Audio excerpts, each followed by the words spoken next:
अस्सलामुअलैकुम। आप देख रहे हैं प्रोग्राम मुनीर मेमन के साथ। मुल्क में सियासी लिहाज से एक बड़ी तब्दीली मुतवक्के है। ये तब्दीली किस हद तक आएगी और ये तब्दीली का महवर क्या होगा, ये जानना भी बाकी है। अदम एतमाद का नारा इस वक्त मुल्क में जोरों शोर से उरूज पा रहा है, लेकिन ये अदम एतमाद की जो तहरीक है अपोजिशन की जानिब से वजीर आजम के खिलाफ, ये क्या कामयाब हो भी सकेगी या नहीं, और अगर तो ये कामयाब हो जाती या नहीं हो पाती तो इसके बाद का जो लाए अमल होगा वो क्या होगा। इसी हवाले से आज हम प्रोग्राम में गुफ्तगू करेंगे। हमारे साथ इस वक्त ज्वाइन करें जनाब नजीब अय्यूबी साहब, जिनका ताल्लुक जमात इस्लामी से। इन्हीं से जानते हैं कि आखिर ये सारे मामलात में हो क्या रहा है। नजीब साहब अस्सलाम वालेकुम। वालेकुम अस्सलाम। नजीब साहब, मुल्क में अदम एतमाद की तहरीक है और ये पाकिस्तान की सियासी तारीख में पहली बार नहीं है कि अदम एतमाद की इस तरीके से तहरीक लाई जा रही हो। इस बार क्या नया होने जा रहा है? देखिए जी, किसी भी बार नया नहीं हुआ है। इस मुल्क में ये जो तहरीक चल रही है इसमें दो तीन सवालिया निशान हैं। पहला सवाल तो ये पैदा होता है कि इस तहरीक में कराची किस जगह स्टैंड कर रहा है।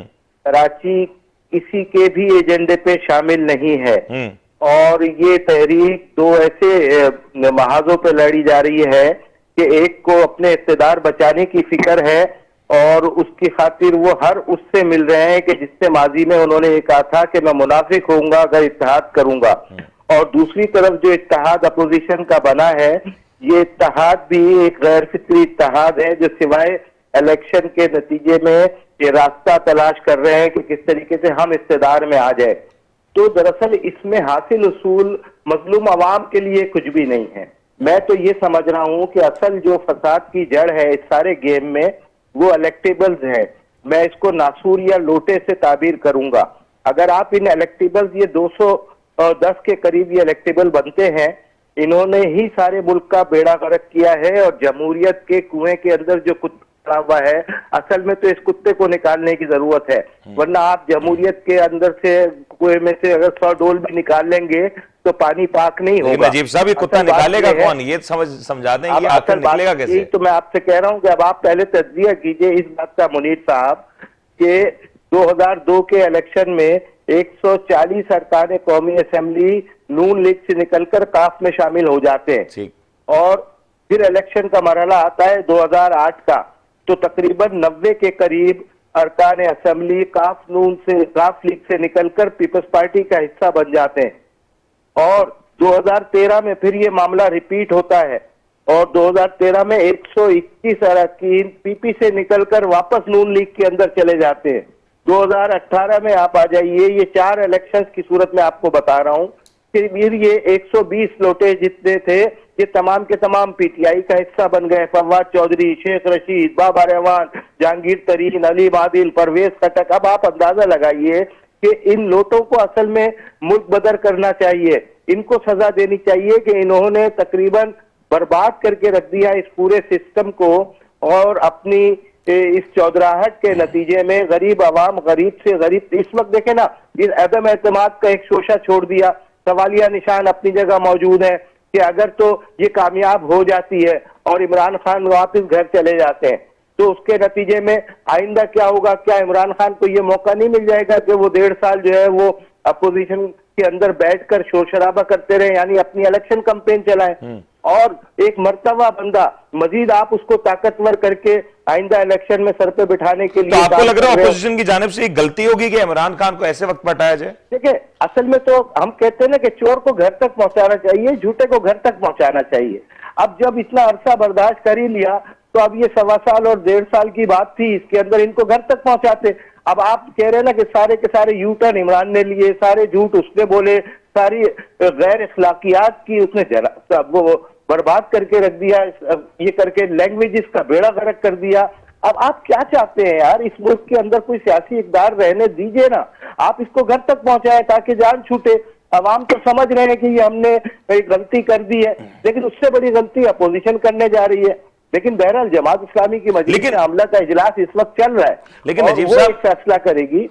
जी जी जी जी, आप मुकम्मल कर लें कि जमात इस्लामी के मंसूरा में पीपल्स पार्टी भी पहुंची है, शहबाज शरीफ भी पहुंचे हैं और दूसरे तमाम मामला चल रहे।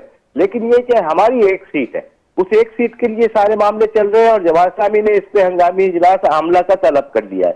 शाम तक हमारा फैसला भी आ जाएगा। लेकिन जो उसूली बात है, देखिए कि इन तमाम मामलात के अंदर ये रहते हैं या वो रहते हैं, इन दोनों सूरतों में दोनों का माजी क्या है। असल चीज तो ये देखनी है ना कि सिंध के अंदर पीपल्स पार्टी ने बेड़ा गर्क कर दिया तमाम सूबे सिंध का, और उसके बाद अब इनके पास क्या नारा है कि क्या डिलीवर करेंगे। नजीब साहब, ये बात हैरत जता नहीं करती है आपको कि मुल्क में पहली दफा ये तहरीक जब चल रही है वजीर आजम के खिलाफ, माजी में जितनी भी चली उन सबका जो नारा था वो करप्शन था, इस बार करप्शन नारा नहीं है, ना अहली नारा है। ये थोड़ा सा आपको नहीं सरप्राइज करा फैक्टर? देखिए, बिल्कुल बात आपकी सही है कि ना एन तो पहले दिन से ही है ना वो। देखिए ना, अब इनके सारे लोग सामने आ रहे हैं कि जिन्होंने गैर मुल्की शहरियत भी रखी हुई है, जिनके मामलात भी दूसरे हैं, और जो 61 और 62 पे भी पूरे नहीं उतरते हैं, किसी भी पैमाने पे पूरे नहीं उतरते हैं, तो अव्वल रोज से ही नाअहल है। तो 3.5 साल के बाद ये नाअहली का जो मामला है ना, ये मेरी समझ में नहीं आ रहा। असल बात तो ये है कि इतना सियासी शऊर होना चाहिए कि आप एन 1 साल 1.5 साल जब रह गया है उस वक्त आप इनको उतारने की कोशिश करेंगे ना, आपके पल्ले में कुछ आएगा कि अगर आपको ये मौका मिल जाता है कामयाब होने की सूरत में कि आप चलिए जी आपने इसको हटा दिया, तो अगले इलेक्शन में आप में से कौन होगा, और आप सब मिलके अगर हुकूमत संभालेंगे तो क्या 1 साल के अंदर कुछ डिलीवर करने की पोजीशन में होंगे? और उस 1 साल के अंदर इमरान खान ने जो शोर मचा देना है कि पूरी तहरीक अपनी चलानी है, इलेक्शन कैंपेन अपनी चलानी है, आप उसको किस तरह रोकेंगे? मैं समझता हूं कि ये गैर दानिशमंदाना फैसला है। ठीक है, जमहूरियत इसकी इजाजत देता है, हर सियासी जमात को यह हक हासिल है कि वो अपने इजहार करे अपने ख्यालात का, लेकिन इस अजीब और गरीब दौर के अंदर कि जब महंगाई का तूफान सर से गुजर रहा है हमारे, आज ही कराची के अंदर 5 रुपए 95 पैसे पूरे पाकिस्तान में बिजली के नर्ख बढ़ा दिए गए हैं। आलमी मंडी में हैरत अंगेज तौर पे पेट्रोल की कीमत कम हुई है, 140 से 108 के ऊपर आ गई है। तो इसका फायदा तो होना चाहिए था, लेकिन ये कैसे यू टर्न है कि अभी कहते हैं कि मैं बिजली नहीं बढ़ाऊंगा, अभी कहते हैं कि मैं पेट्रोल इतना कम कर दूंगा, और लेकिन उसके अगेंस्ट तो ये जो अस्तबल है, लोटों का अस्तबल, इस अस्तबल ने का बेड़ा गर्क किया। अच्छा है। नजीब साहब, एक बात का जरा बताएं ना, जवाब ये हर कोई पूछ रहा है, अगर तो अपोजिशन कामयाब हो जाती है फिर तो यकीन तौर पे मामलात अलग हो जाते हैं, लेकिन अगर अपोजिशन इस तरीके अदम एतमाद को ला के नाकाम हो जाती है तो क्या ये मजीद पाकिस्तान तहरीक इंसाफ या इमरान खान के मौकफ की तायद नहीं हो जाएगी? क्या वो मजीद उनको एक नई जिंदगी नहीं मिल जाएगी? मैं यही अर्ज कर रहा हूं, आप तो तने मुर्दा के अंदर जान डालने का सबब बन रहे हैं।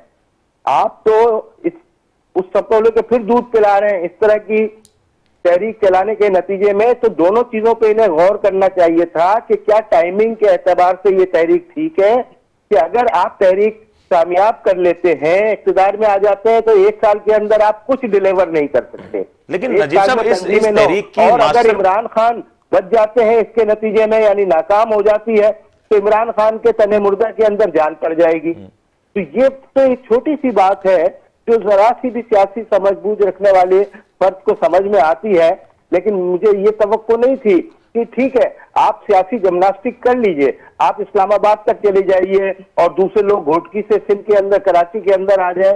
ये सियासी जिम्नास्टिक उनका हक है, उन्हें करनी चाहिए, लेकिन मामलात को इस हद तक ले जाना कि उसके बाद हुकूमत गिर रही है और संभल रही है का मामला और होगा मच जाए, वो हासिल दोनों पार्टियों को कुछ नहीं होना, अल्टीमेटली नुकसान जो है वो पाकिस्तान के शहरियों को होना है।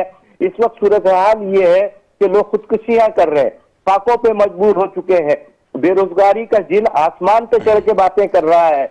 तो इस तमाम तर मामलात के लेकिन अंदर अब तो सारी तवज्जो इससे डाइवर्ट हो गई ना, अब तो सारी तवज्जो सबकी पूरी कौम की इस तहरीक अदम एतमाद पे है। और अगर आप इस तहरीक अदम एतमाद की बात करें तो अगर देखा जाए तो इस सारी तहरीक के मास्टरमाइंड तो मौलाना फजलुर रहमान साहब हैं।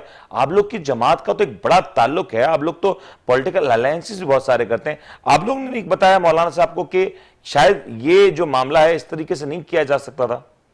जनाब, ये स्कूल और ट्यूशन की क्लासें थोड़ी लगी हुई है। जमात इस्लामी अपने मौक़िफ़ के ऊपर खड़ी हुई है।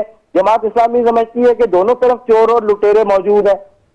आप नाम गिन लीजिए, इस तरफ के लोगों के और उस तरफ के लोगों के। तो ये दो चोरों की लड़ाई के अंदर जमात इस्लामी क्यों अपने हाथ काने करेगी? भाई, जमात इस्लामी का मौक़िफ़ है कि जो 430 लोगों की लिस्ट थी पनामा के अंदर और जो करप्शन के अंदर इन्वॉल्व है, उन सबका एहतसाब करें, सबको मुल्क से देश निकाला दे। और ये इलेक्टेबल्स को सर के ऊपर दोनों तीनों चारों पार्टियां लेके नाच रही होती हैं, इन्हें भगाएं। लेकिन इस वक्त तो आप देख रहे हैं ना, कल कराची के अंदर सेनेट का इलेक्शन हुआ, उसके अंदर क्या हुआ, तहरीक इंसाफ के लोटे इसके अंदर शामिल हो गए और तहरीक इंसाफ ने अमली तौर पर बायकाट किया हुआ था, लेकिन फिर भी इनकी पार्टी ने वहां पीपल्स पार्टी को वोट दिए। जब यहाँ पर ये सारे मामले चल रहे हैं, सेनेट के मरकजी इलेक्शन के अंदर वो मामले चल रहे होते हैं, इसी तरीके से सूबाई एडजस्टमेंट के अंदर इनकी आपस में इत्तेहाद होते हैं, तो सवाल ये पैदा होता है कि ये बेवकूफ किसको बना रहे हैं? क्या आपके सामने वो मनाजिर नहीं है कि किस तरीके से लोकल गवर्नमेंट के इंतखाब में फजलुर रहमान साहब और इमरान खान साहब का इत्तेहाद हुआ हुआ था और किस तरीके से दूसरी पार्टियों ने आपस में मिलजुल के इलेक्शन लड़ाए जमात इस्लामी के खिलाफ? तो इस सारे गोरख धंधे के अंदर जमात इस्लामी अलहदा खड़ी हुई है और जमात इस्लामी का एक बिल्कुल वाज़ेह मौक़िफ़ है कि चोरों का ताल्लुक चाहे किसी भी पार्टी से हो, हमारी कोई सपोर्ट और हमारा कोई वोट उनके लिए नहीं है। अच्छा नजीब साहब, एक फाइनल कमेंट जरूर मैं चाहूंगा। कराची के अवाम और मुल्क के अवाम के लिए इसके अंदर कुछ भी नहीं है। नजीब साहब, फाइनल कमेंट जरूर मैं चाहूंगा आप करें। कराची की आपने बात की, कल वजीर आजम पाकिस्तान ने कराची का दौरा किया, एमक्यूएम के मरकज भी गए। क्या एमक्यूएम ने जो बात हो सकती थी, जो कुछ अपॉर्चुनिटी थी एमक्यूएम के पास, एमक्यूएम ने उसको पूरी तरीके से इस्तेमाल किया? क्योंकि कहा तो यही जा रहा है कि एमक्यूएम ने किसी किस्म का शिकवा नहीं किया, कोई गिला नहीं किया। क्या एमक्यूएम इस वजीर आजम की आमद से कराची वालों के लिए, कराची के हुकूक के लिए कुछ मांग सकती थी? देखिए, इनके पास तो बड़े मौके आए हैं जब ये कराची को सुधार सकते थे, उसका हक ले सकते थे, लेकिन इनकी फिक्र यही होती है कि हमारा फला दफ्तर खुल जाए और हमारे फला गिरफ्तार बाहर आ जाए जो कि मुकदमात में है। इसके अलावा कराची के शहरियों की ने कभी भी परवाह नहीं रही। इनका ताल्लुक शुरू से अब तक जो है ना अपनी नोट और ब्रीफ केस से रहा है या अपनी वजारत से रहा है, इसलिए कराची ने भी अब इन लोगों से मुंह मोड़ लिया है और कराची को इनसे भी कोई तवक्को नहीं है और इन्होंने तो कभी कराची के लिए कुछ किया ही नहीं है। ये क्या मांगेंगे सिवाय अपने ब्रीफ केस से या अपनी वजारतों को पक्का करने से? ठीक हो गया नजीब अयूबी साहब, आपने अपना मौक़िफ़ दिया और यकीनी तौर पे ये बड़ा इंपॉर्टेंट और अहम मसला है कि इस वक्त जब सारी जमातें आपस में इत्तेहाद बनाने की कोशिश कर रहे हैं, कुछ अपने रूठों को मनाने की कोशिश कर रहे हैं, तो यहाँ पे ये बड़ी अहम ज़रूरत है कि इस सारे तनाजुर में अवाम का जो मफाद है उसको ना आपस ताक रखा जाए, उसको भुलाया ना जाए। कल जिस अंदाज से वज़ीर आज़म पाकिस्तान ने कराची का दौरा किया, यह ऐन मुमकिन था कि शायद एमक्यूएम कोई बड़ी चीज़ ऐसी मांग सकती थी कराची वालों के लिए, कराची के हुकूक के बारे में, और हम कोशिश भी कर रहे थे कि अगर एमक्यूएम की जानिब से हमें कोई रहनुमा उनसे ज्वाइन कर लेते तो हम उनका मौक़िफ़ भी ले सकते कि एमक्यूएम ने आखिर क्या बात की, क्या मामला तय पाए और कराची के हुकूक के हवाले से क्या कुछ एमक्यूएम ने तय किया। लेकिन अनफॉर्चुनेटली हमारे साथ एमक्यूएम के किसी भी रहनुमा ने इस वक्त इस प्रोग्राम में शमूलियत हासिल नहीं की, लेकिन आने वाले प्रोग्राम में जरूर कोशिश करेंगे कि इसके ऊपर मजीद बात की जाए। पाकिस्तान तहरीक इंसाफ का इस हवाले से क्या मौक़िफ़ है? पाकिस्तान तहरीक इंसाफ अपने अदम एतमाद को बचाने के लिए अपोजिशन की तरफ से जो कुछ करा जा रहा है, काउंटर करने के लिए क्या कर रही है, हिकमत अमली क्या होगी, इसके ऊपर बात करेंगे। एक ब्रेक लेते हैं, ब्रेक के बाद हाजिर होते हैं।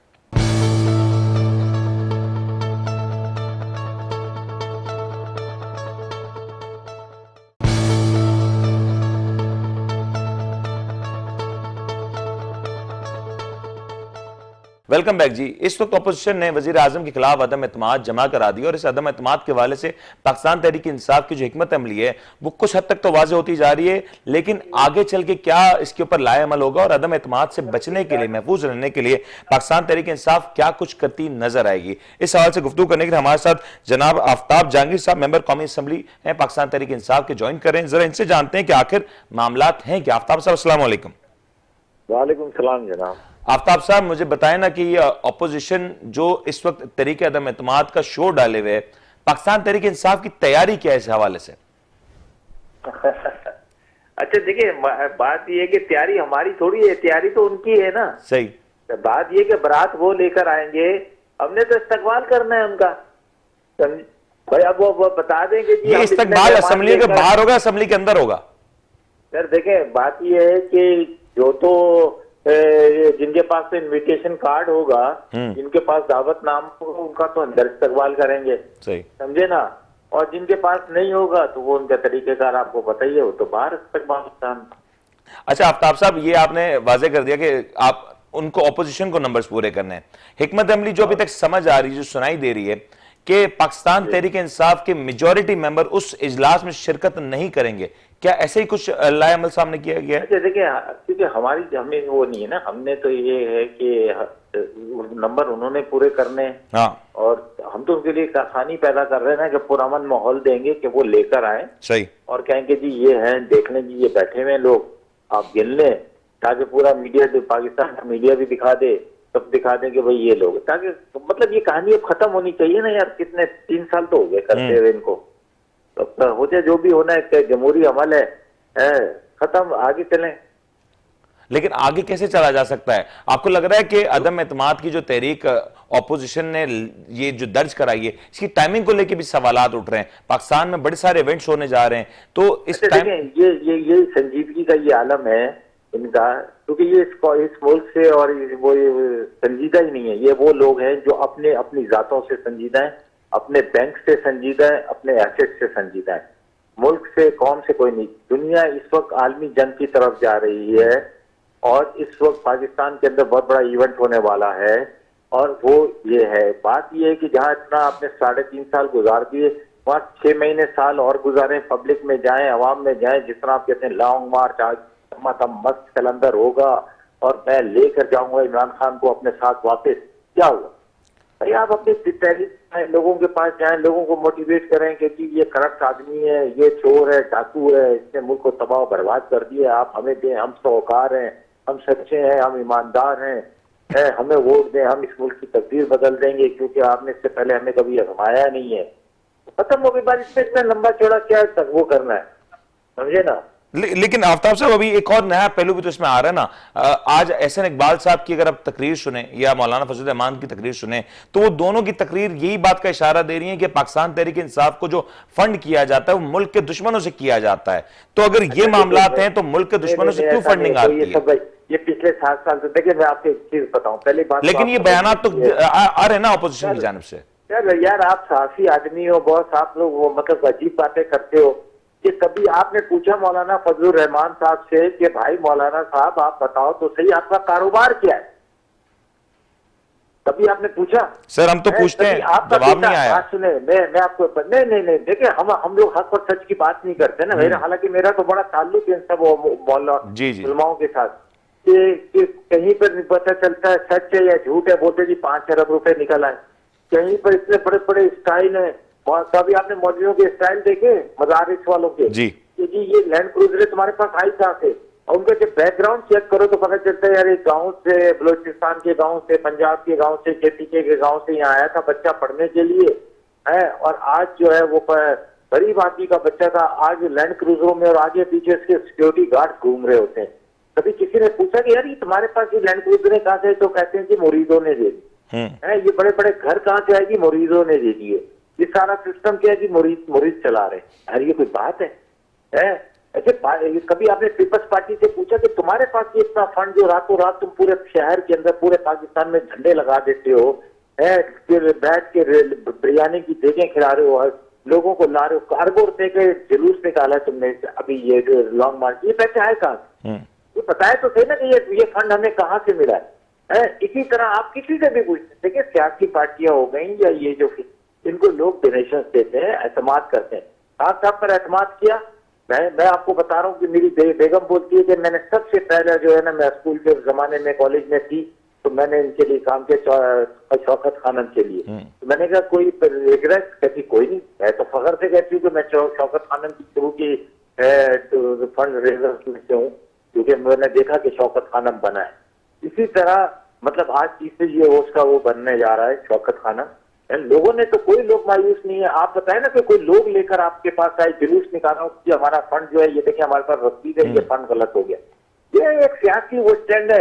अरे अभी हमसे कह रहे हैं तो इनसे भी तो कहा जा रहा है ना कि भाई तुम भी तो अपनी दो ना डिटेल की, तुम्हारे पास फंड रेज कहां से आया? ऐसा इकबाल साहब तो यही कह रहे हैं कि आपकी तरफ से लेट किया जा रहा है, ताकीर की जा रही है। आप बात सुने, आप जो है बिल गेट्स से तो पोलियो का डोनेशन ले रहे हो जी। हमने शुरू किया ये तो पहले से ये इदारे देते, इदारे पर नहीं देते, फंड रेजिंग नहीं करते इदारे जी, पूरी दुनिया के अंदर करते हैं। पाकिस्तानी जो है वो अमेरिकन सिटीजन है, उन्होंने अपनी पाकिस्तान की शरीयत खत्म करके वो अमेरिका से हो गए, बड़े बड़े हॉस्पिटल्स में काम कर रहे हैं, यहूदियों के पास काम कर रहे हैं, उनके इदारों में काम कर रहे हैं। तो इसी तरह इंडियन इदारों में काम कर रहे हैं, इसी तरह वो लोग यहूदी और इंडियन पाकिस्तानी इदारों में काम कर रहे हैं वहां पे जिन्होंने इदारे बनाए हुए। तो वहां वो लोग जब देखते हैं कि भाई एक आदमी है, वो ईमानदार है, सच्चा है, उसने एक कोशिश की है कि जी शौकत खानम की जो है फंड रेजिंग करके, उसने ये नहीं हुआ कि वो खा गया हो। आप मुझे बताएं, जिन्होंने यहाँ 3-3, 4-4 दफा हुकूमतें की हैं, अपने बैंक बैलेंस बना दिए, अपने 12 साल का बच्चा जो है वो तो उसका, मेरे 12 साल के बच्चे को तो यही नहीं पता था कि कृषि कैसे करनी होती है। इनके 12 साल के बच्चे को पता है कि फैक्ट्रियां कैसे लगानी होती है। खुदा को मानो यार, ये आप लोग भी अजीब अजीब सवाल करते हो। सर हमारा सवाल तो नहीं होता, ऑपोजिशन के होते हैं, हम तो सिर्फ आपके सामने रख देते हैं। परेशानी से कैसे निकाला जाएगा, आवाम के लिए क्या किया जाएगा, आवाम के मसाइल कैसे हल होंगे। अच्छा आफ्ताब साहब, ये तो ठीक हो गया। अच्छा ये तो बता दें कि क्या चीफ मिनिस्टर पंजाब की कोई तब्दीली की खबरें आ रही हैं? सर देखिए, बात ये है कि जो सच बात है वो ये है कि बाज दफा बड़े कॉज को बचाने के लिए छोटी मोटी कुर्बानी देनी पड़ती है। अगर ये मतलब अगर प्राइम मिनिस्टर चाहें, क्योंकि सवाबदीद उनका है, वो समझते हैं कि जी गुलजार के अलावा जो है, हालांकि मैं ये समझता हूँ कि गुलजार एक शरीफ आदमी है, उसने बड़ी मेहनत की है, वहाँ बड़ा काम किया है, लेकिन अगर आवाम चाहते हैं कि जी लॉन्ग बूट वाले होने चाहिए, दौड़ छलांगे लगाने वाला होना चाहिए, हमें काम करने वाला नहीं चाहिए, हमें सादा सीधा आदमी नहीं चाहिए, तो फिर जो है ये प्राइम मिनिस्टर का फैसला होगा, हम उसे लगता है।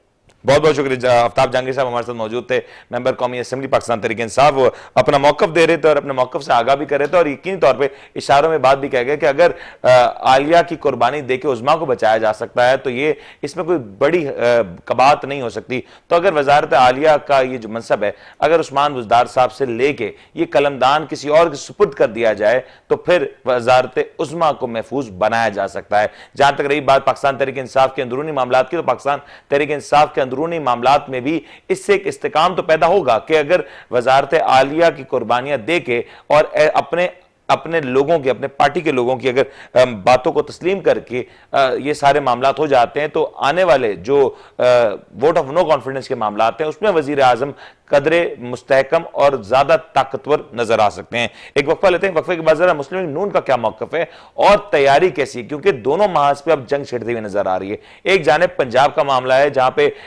ये तैयारियां की जा रही हैं कि वजीर आला पंजाब के खिलाफ अदम एतमाद लाई जाए। एक कमेटी तो फॉर्म कर दी गई, लेकिन एक कमेटी अपना काम कब तक करती है या इससे पहले मुस्लिम लीग नून की जानिब से अदम एतमाद का एक मुसव्वदा जमा करा दिया जाता है। एक ब्रेक लेते हैं, ब्रेक के बाद फिर मजीद गुफ्तगू करेंगे।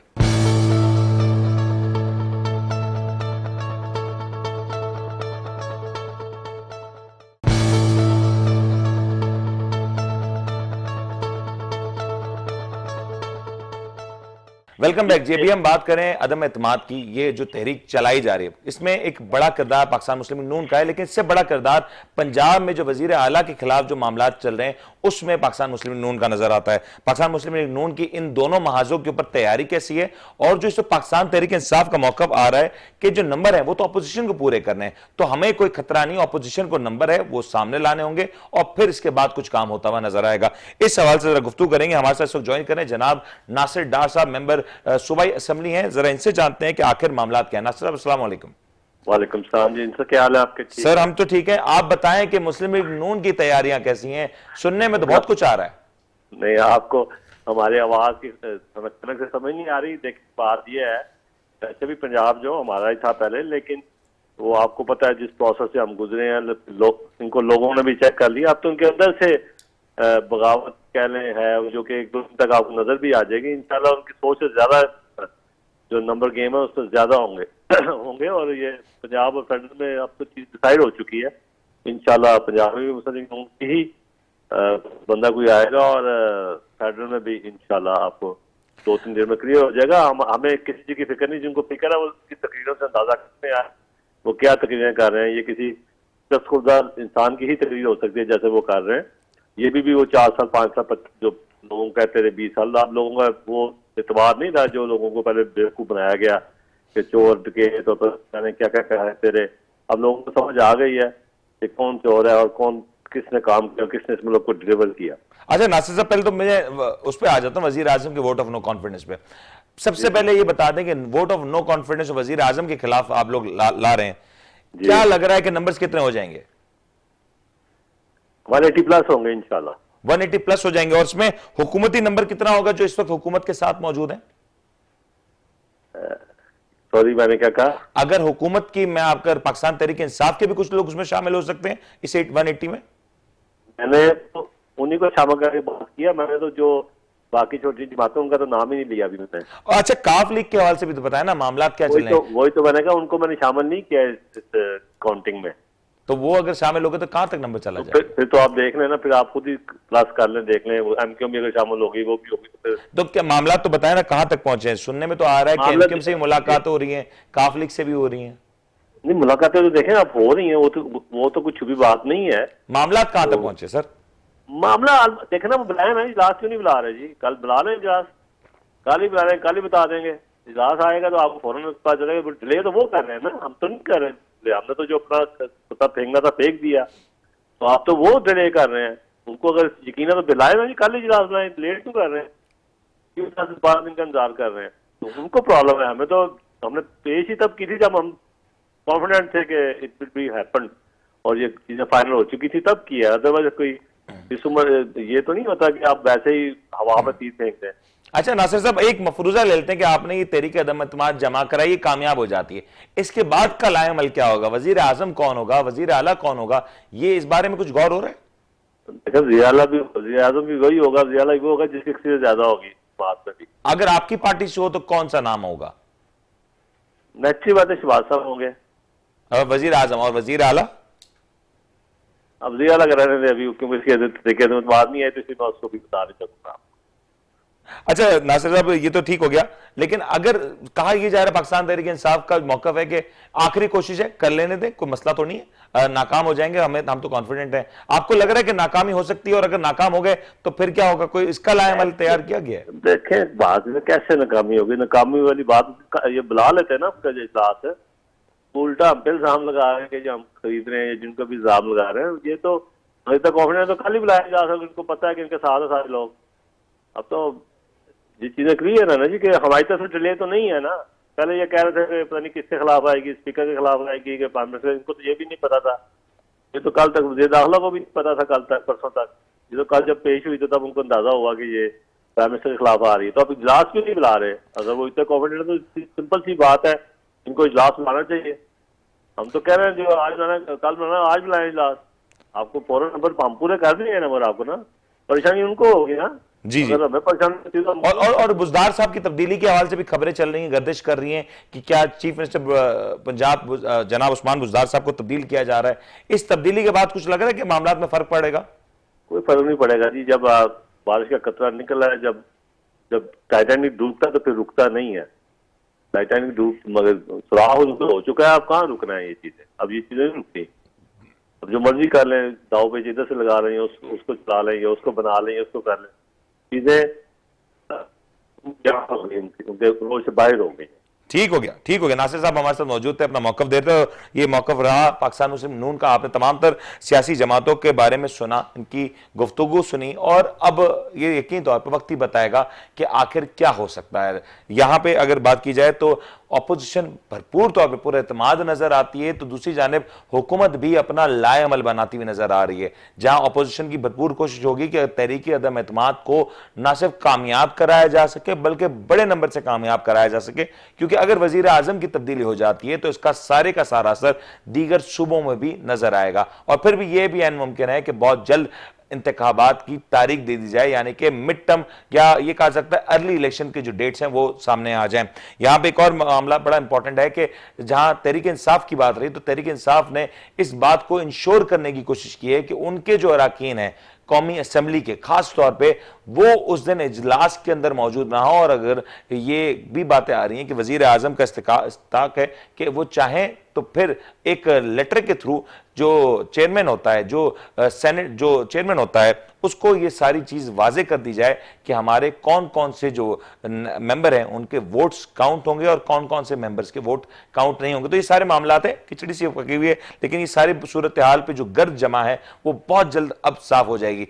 कम से कम 14 दिन का टाइम है, और इस 14 दिन के अंदर ये सारे मामलात को तय होना है। अब देखना होगा कि इस 14 दिन में कितना जल्द या कितना बदेर ये सारा फैसला होता हुआ नजर आएगा। इस वक्त जहां पे बात करें हुकूमत की इत्तेहादी जमातों का एक बड़ा फोकस नजर आता है एमक्यूएम और काफ लीग पे। दोनों की हिकमत अमली वाज़े तौर पे इस तमाम तर फैसले के ऊपर भरपूर तौर पे असरअंदाज करेगी। उम्मीद करते हैं आपको आज का प्रोग्राम पसंद आया होगा।